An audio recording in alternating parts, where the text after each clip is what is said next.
Hey everybody, good morning, good afternoon, good evening, whichever time y'all catching us. Welcome back to 7997. I am Jackie, half of the Chris and Jackie 7997 podcast. And this week we were talking about the hidden costs, the hidden fees, the things you don't really realize when you move to Mexico. Money, dinero, pesos. We are going to chase the answers. What's going on with our pesos? Are they pesoing? But also, as my wife would tell you, also cost you your patience, your sanity, your time, your energy, your resources. Every form of currency is at risk. You want to make sure you guys know what you're getting into before you decide to make that move. So y'all just stay tuned and we're going to get at it. Personally and specifically for us, I wish we were just a little bit more patient with things. Calmate, like we are not at all in a situation or in a city where there is a housing shortage, period, right? So even if the contract ends and they're like, you got to get out the very day your contract ends, like we just did last time, right? Because the homeowners are moving back in. They weren't going to do any more renters, right? Okay, get an Airbnb for a week or two and just take your time, because an Airbnb situation or rooming with friends, if you have friends or whatever, um, could save you a ton of money, because the housing costs can be a little inconsistent, right? And by cost, I mean like the starter cost. I So think a lot of places you live in the United States, you're going to be used to, first month rent, security deposit. You got two down payments basically before you can move into a place. Depending on where you are in Mexico, that may not be the same case. We live in San Miguel. That city is really used to foreigners. So a lot of people renting out will give you, the same thing, first month security deposit. Sometimes you'll get first month security deposit and last month. You might get first month security deposit last month and a rental policy because you're a foreigner and we don't trust you. We think you're going to dip. So the housing costs as an American have, to me, been really mind blowing. They have been very favorable, for us. And I tell people you can live how you want to live here. So it's about the quality of life that you want to have, or the conveniences that you want to be near, and also your mode of transportation. If you're someone who is, a hermit and like, hey, I can live out in the campo. I just need to make it to the city every month, and I can have an $800 house, 4 or 5 bedrooms, and I have, all this yard space and, all the things, right? Then that's what you'll do. But if you have $800 and you want to live in the middle of everything, in the thick of it, right, in Central or the most popular neighborhoods, then $800 may give you a 1 bedroom. So it really just depends on how you want to live and or how you can live.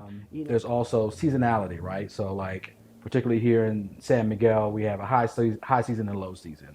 So it's a season where a lot of foreigners flood the city because they're trying to escape cold areas and come into a warm area, where a lot of locals are coming into the city for the holidays and festivals and all types of things that are going on, cultural events. So that time of year is going to be more expensive, and the inventory is going to be a little bit lower, so they can charge a little bit more for what's out there.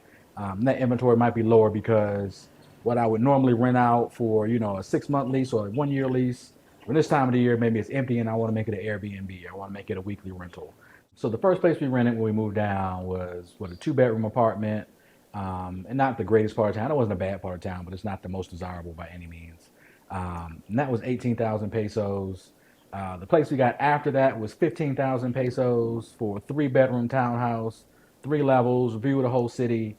So like just being able to like shop in a different time and also knowing the city a little bit better, knowing which neighborhoods are more conducive to be able to spend a little bit less money was really helpful. So just having that little bit of knowledge when you come down, ask people that have been here already, ask locals, talk to your realtors, get a better understanding of what the market is. Jackie will tell you like, hey, don't sign a lease right away. Come in, spend a couple months. The thing you want specifically at a price you want probably if you wait long enough will pop up and be It's available to going you. to come right back around. It boomerangs. Properties around here boomerang. And not only they boomerang, because we've seen it, right? We fell in love with another property, and then 6 months later, it came back to listing, and we were like, "Is that a mistake?" But the people only signed a 6 months contract, and so it's like, oh, like you really can be patient. I'm not saying you got to wait 6 months, but it boomerangs around. First of all, secondly, there are just amazing properties all over this city, period. And then you can also find things as a word of mouth. So you may not find it on the websites or Facebook Marketplace. You got people, you go visit friends, you go to a party and it's like, what in this is gorgeous. Like, oh yeah, we got a casita for rent. Or you just walk in, and it's like there's a for rent sign. So be patient and just I wish we'd just been more patient. And there's also this the thing about getting your deposit back. And I think this is probably a U.S. problem as well as a Mexico problem, but something we run into a lot of. Like when it's time to move out, don't nobody want to ever give you your whole deposit back. They want to cut it out. There's always all these other things that need to get done, and you have to pay for. Particularly here, when you move into a place, it's generally not clean, right? It's generally not in tip-top shape. You go look at it, and it's a little busted. And then before you move in, they might repaint it. They might do some cleaning and get everything together. So for you to tell me when it's time to move out that, oh, I need part of my deposit to paint some stuff and to get stuff clean, like that wasn't the situation I walked into when I got here. You didn't charge whoever was here before me for that. So why am I getting charged for it? So we've run into that situation in the UX and Mexico. But, at the end of the day, they're going to try and get their deposit back regardless. For them, it's income. So that's something to watch out for as well. When you go from one situation where your cost of living is demanded to be here, and then you get a chance to do a step down without taking a hit on the quality of your life, we always want to stay at that same standard. And I think a natural human thing. Like when you get a pay raise, okay, when we were in our early 20s, Now like, you can afford the more expensive now thing. we You can gotta spend it on afford more cable. expensive thing. Now we can afford an extra bedroom. So instead of just staying at your minimum comfort, we always want to max out that comfort and max out whatever that thing is. And so it could be moving from DC to, maybe like Charlotte, North Carolina. It's like, ooh, the same house in DC would have been $1 million. But here, it's all those things. So I think with that mindset, if your goal is to save coins and to get ahead, it'll get blown out the water. It'll get blown out the water. The thing you will find is like there is a lot of festivals and cultural events, and particularly during that high season, like literally every week something is going on. So, Friday and Saturday night when things are pumping, that usual 40 to 60 peso Uber ride is now 120, 150, depending on, if demand increases or, surge pricing or whatever you call it. So the prices can go up, they surge. And we tend to see Mexico City Uber prices when there's a huge event here in town, because this is a destination city. So when it's Resurrection, Easter weekend, Christmas, New Year's, when there's stuff popping off and their festivals, their indigenous festivals, when things are popping off, you could tell in that Uber app right away. You be like, what's going on? It ain't 60 pesos no more. It's 100, So you automatically know that something's popping off. And now even the taxis are kind of taking on that same attitude. Where was I? I was up in the top of the mountain at the Liverpool Shopping Center. I just went shopping at Soriana at the grocery store. And I walk out, and there was some festival going on down in Central. I don't remember which one it was. And this lady's out there fussing at the taxi driver, a local Mexican woman. And she's like, no, thank you, and walks away. He's like, you can have the cab if you want it. I'm like, okay. And he's like, yeah, it's 110 pesos. Like 110 pesos? Like it's usually 80 pesos tops. But for some reason, he wants to charge 110 pesos for a ride on the other side of town from the event. Like if I was down in the middle of the event and things were going on, sure, I'd understand that. But you talking about it's just something going on today, so I'm going to charge everybody extra. But at the end of the day, I paid 110 pesos because I need to get home at the end of the day. if you don't have a car, even if you do have a car, there's, regular wear and tear on the car. But this particular city has a lot of hills, a lot of cobblestone streets that aren't maintained very well. So your car is going to get tore up no matter where you're driving in the city. And for me, the maintenance is the scariest part because of the cobblestone. So I'm thinking something gonna fall off. Somebody's axle, somebody's rear wheel is going to fall off. So you're going to have added costs just for the upkeep of your car. Your shocks and your tires you're probably going to be replacing more so than if you live someplace where all the streets are nicely smooth and paved. So transportation can be something that can kind of add up over a while. And particularly like if you got to get to the airport or something, you're gonna be paying, $50 to kind of get to the airport. So that can be a big cost as well if you do a whole lot of traveling. So that can kind of add up. But for the most part, transportation is relatively inexpensive until it's not. Healthcare here, very inexpensive for a lot of the normal things. So you can get a lot of stuff sort of taken care of healthcare wise without having to have insurance. I happen to be a special case because I'm a kidney transplant patient. So the medications I take are not readily available in any pharmacy on the ground. I have to order them online. And even then, they're not always readily available, but they are always expensive. So if I was in the US and I didn't have insurance, I would pay $1,200 a month for one of those prescriptions. There's probably two that are really high cost. Here, per month, I probably pay $200, which is a huge savings. But it's also, I have to pay that out of pocket now. My insurance will reimburse me most of that cost, but I have to, do that for about 2 months to have enough to be worth putting in a claim and then wait for a couple of weeks to get that claim approved. And it took me 5 or 6 tries to even get my claims approved because I had to figure out what the process was, what was all the paperwork. So there's a lot of time and energy and resources and patience wasted just trying to get the reimbursement back. And then a whole lot of money had to be sort of fronted up front to kind of get my medicine here. Here, the biggest thing about the hidden cost is that it's upfront. You've got to have cash. Even if you have an insurance policy, it is a pay now, we reimburse you later. And that scares people. I don't know about you, but it's uncomfortable to me because when you are waiting for a reimbursement, to me, that's a if we approve it, you'll get reimbursed. So that's a kind of a cost I did expect the cost when I got here. I knew it was going to be, expensive because the medicine is expensive, but not really expecting how difficult the insurance process was. I'm fortunate enough to have insurance through my employer. I work for a Mexican arm of my company, so I do have local Mexican insurance, but the process is very different than it is in the U.S. In the U.S., you show your card, they pull up your account, you get copay is kind of already set. Here is like you got to pay and then get reimbursed on the back end, which is like the way health insurance worked in the 80s and the 70s. So that's sort of a cost I didn't necessarily expect to have when I got insurance. I figured insurance would be easy, it'll work the same as the US, and it really doesn't. Also, as a kidney transplant patient, I have to get regular lab work.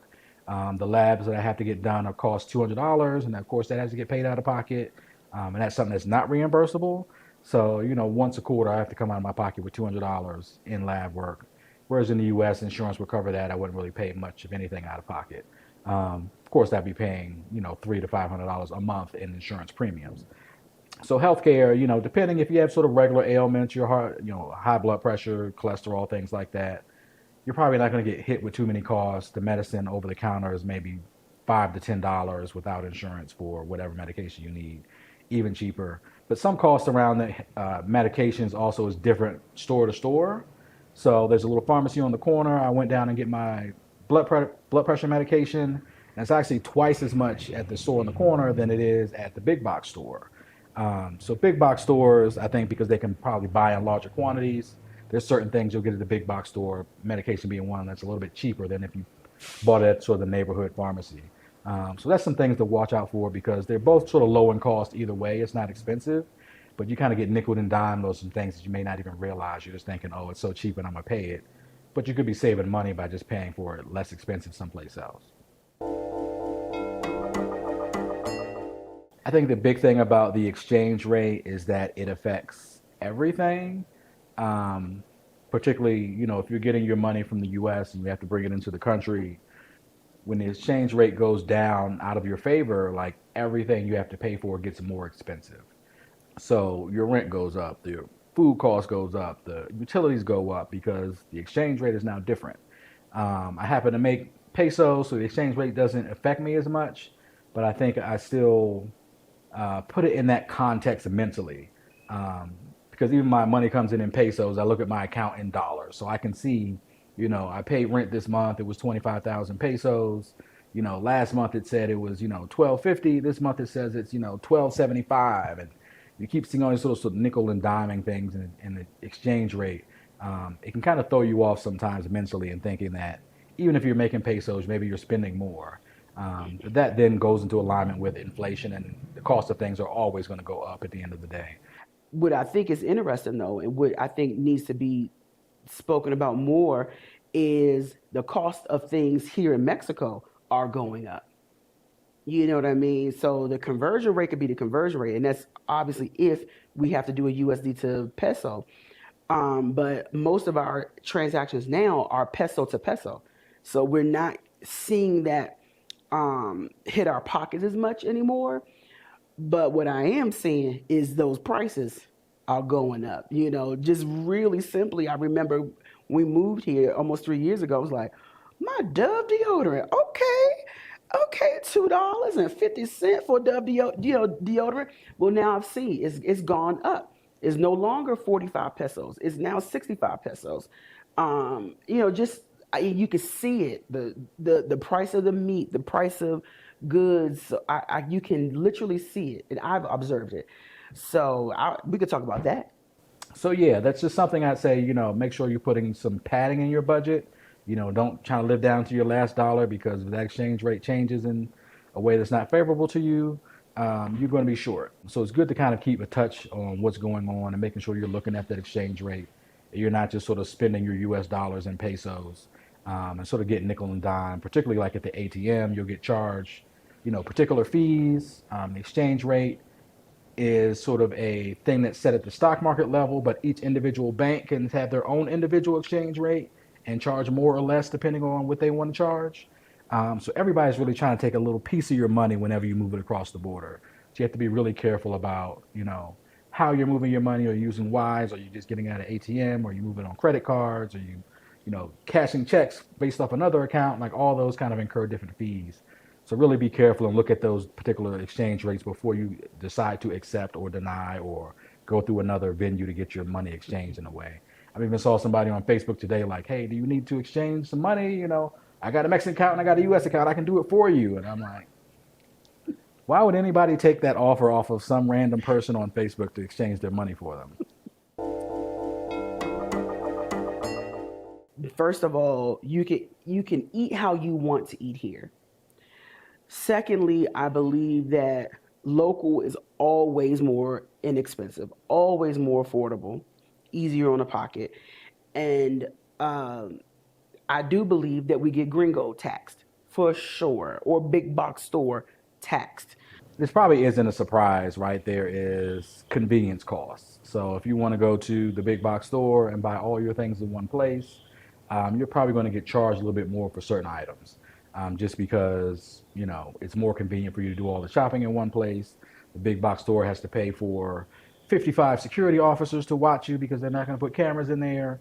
They have to have 55 cashiers and people running around stocking shelves, and they got to pay for a big space. So there's obviously added costs coming in with that they're going to have to cover. Whereas the corner store's got one little spot and they may not have to pay as much overhead. But there's also a trade-off of buying power also affects the pricing. So a big box store might have some things a little bit cheaper, like when La Comer has their big sort of tres por dos sales, so you might get better prices at that point in time than you would at your little local neighborhood place. But a lot of times you'll find that, if you go to a polleria, which specializes in chicken, you'll get better prices on chicken and eggs. If you go to the carniceria, where you get your butcher shop and your meats and all that stuff, you'll get better prices there than you would at the big box store, as well as the produce and things like that. Also with that, there's restaurants, your local place on the corner that happens to be somebody's sort of garage, they convert it into a restaurant, is going to have better prices than if you go to the place that's in the big fancy hotel in Centro, that has to pay exorbitant rents because they're in, the big tourist area. So there's obviously some ways where you can kind of find some places that are homemade, local, that have much better prices, probably even have better food in a lot of instances than maybe going to the big fancy place that everybody goes to when they come from out of town. Particularly here in San Miguel, there's a low season and a high season. And it's difficult for businesses in general to stay open during the low season because it's just not as many people here. So a lot of places have, sales and 2-for-1s and discounts on certain days of the week. So one place will have, buy one get one free sushi on Thursday. Somebody will have buy one get one free pasta on Tuesday. So like getting into those, getting into the rhythm, getting into Facebook groups, seeing what people are promoting, and understanding when those days of the week are, you can really make out like a bandit if you hit restaurants on particular days of the week. Where I've seen the biggest markup, my God, is when you are ordering from Uber Eats and Rappi.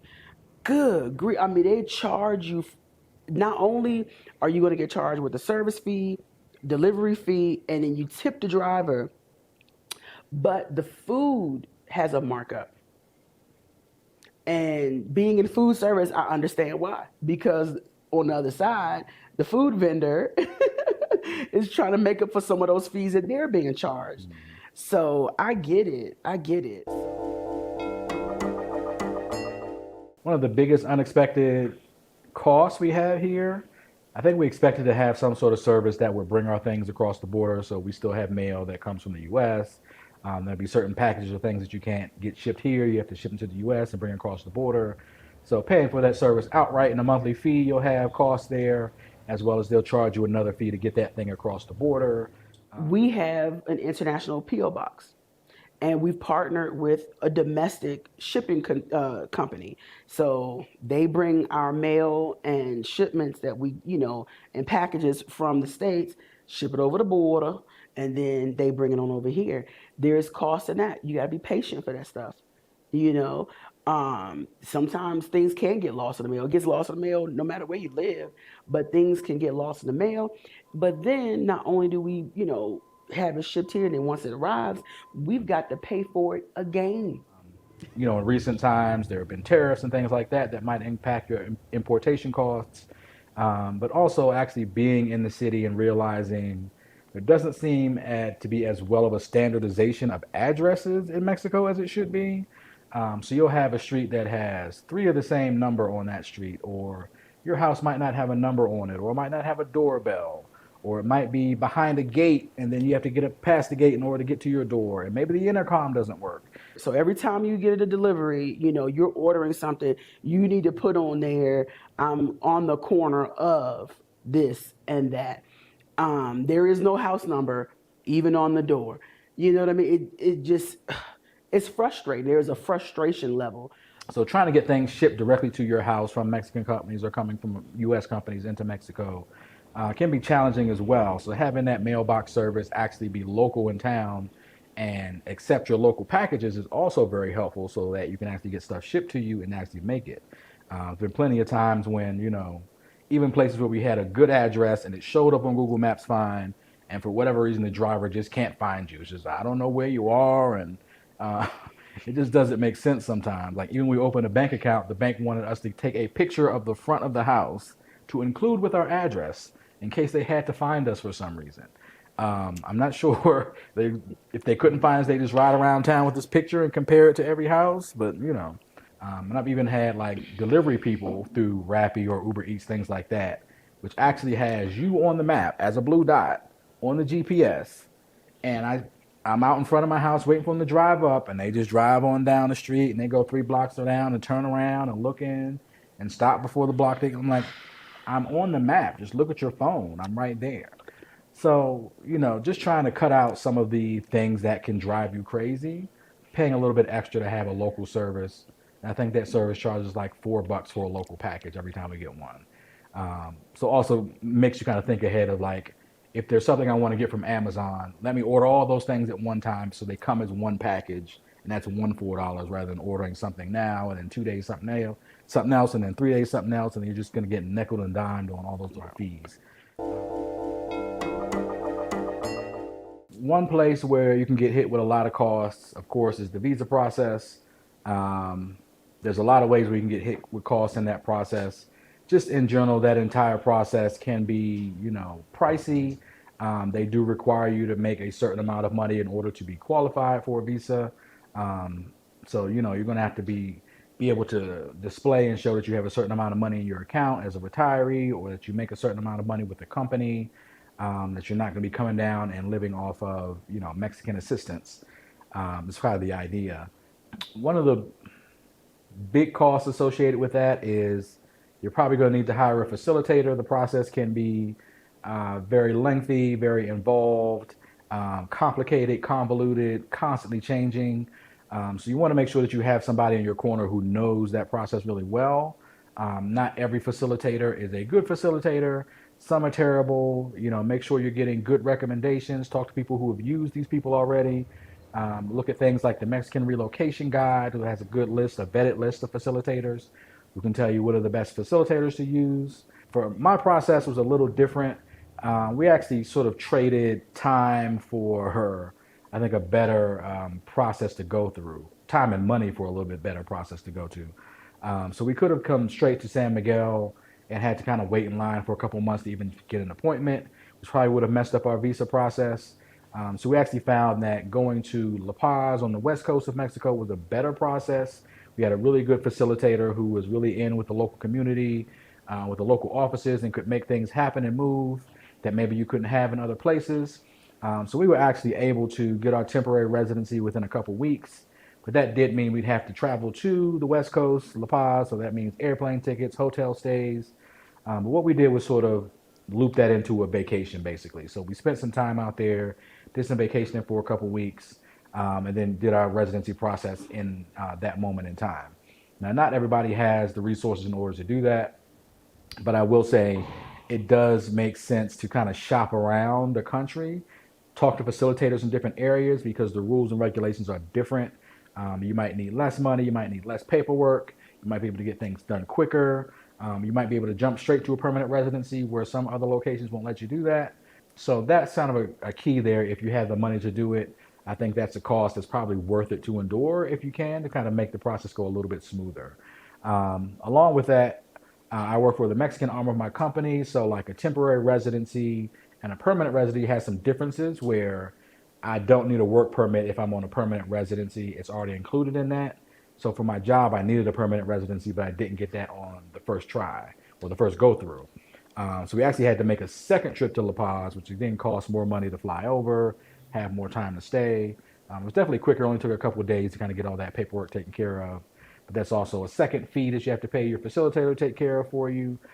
So there are some costs involved in that. So I would say, whatever facilitator you're working with, do as much as you can with that facilitator if that's your plan. If you want to eventually get to a permanent residency, talk to your facilitator. You might be able to get that out the gate and not have to do a temporary and then come back a second time. We actually had that option. We didn't pay the extra money to do it because we didn't think we needed it. But once we kind of figured out that we needed it, we had to go and spend more money to go back a second time. So the visa process is just complicated. Having a facilitator is a key. You have to have that to understand the process and understand all your options. And I would say get as much as you can afford out the gate. It'll just save you time and money in the long run. If I could give some pieces of advice to those who are traveling here, planning to do a hard move anywhere, it really doesn't matter.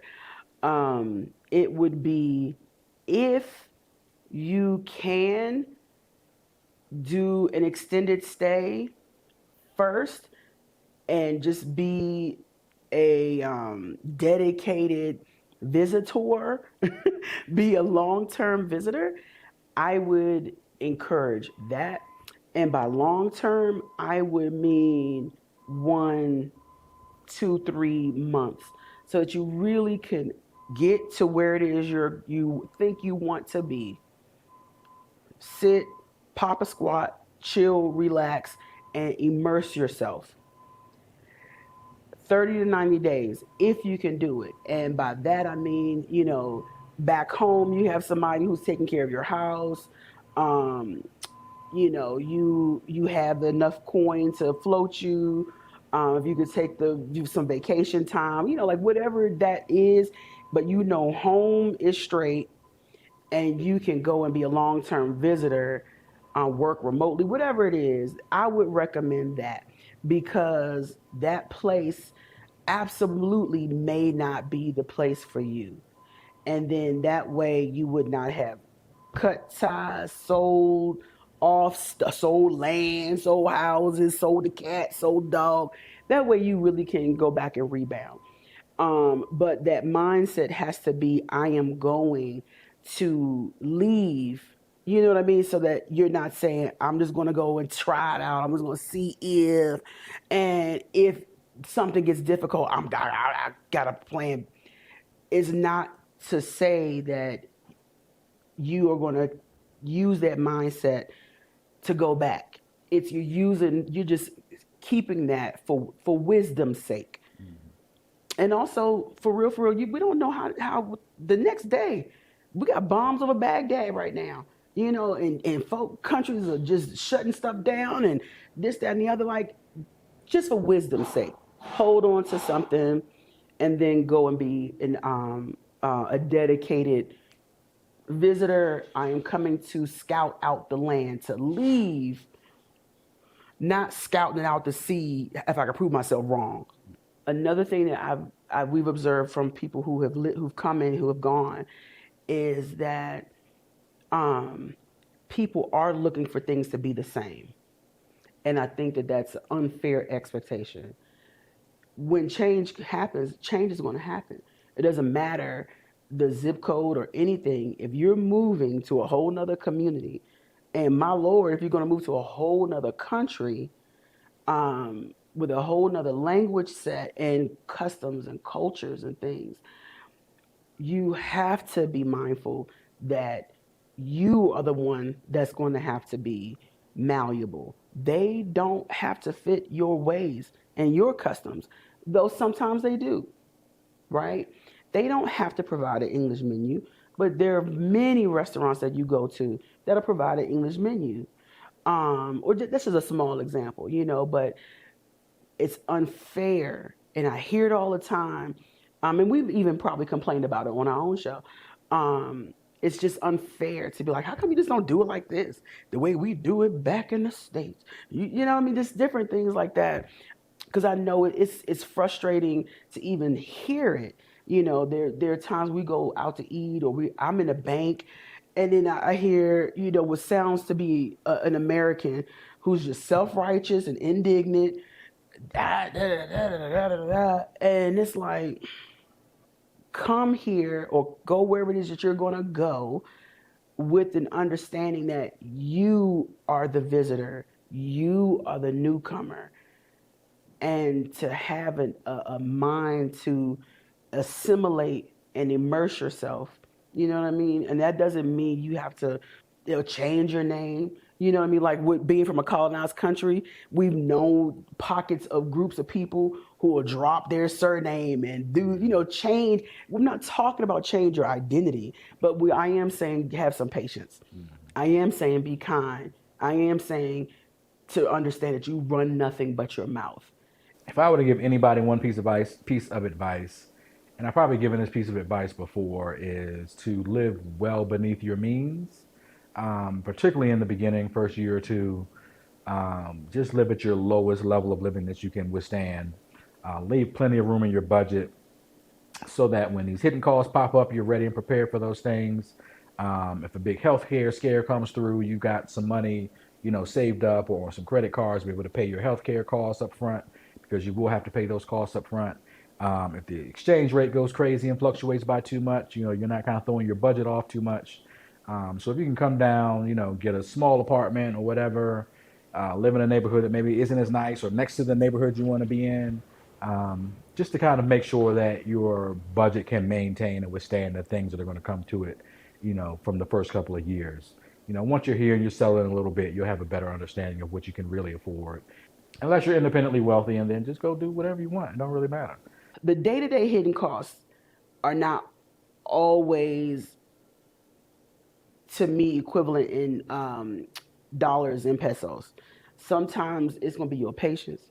It's going to be your nerve. It's just going to be something else, that there's a cost involved.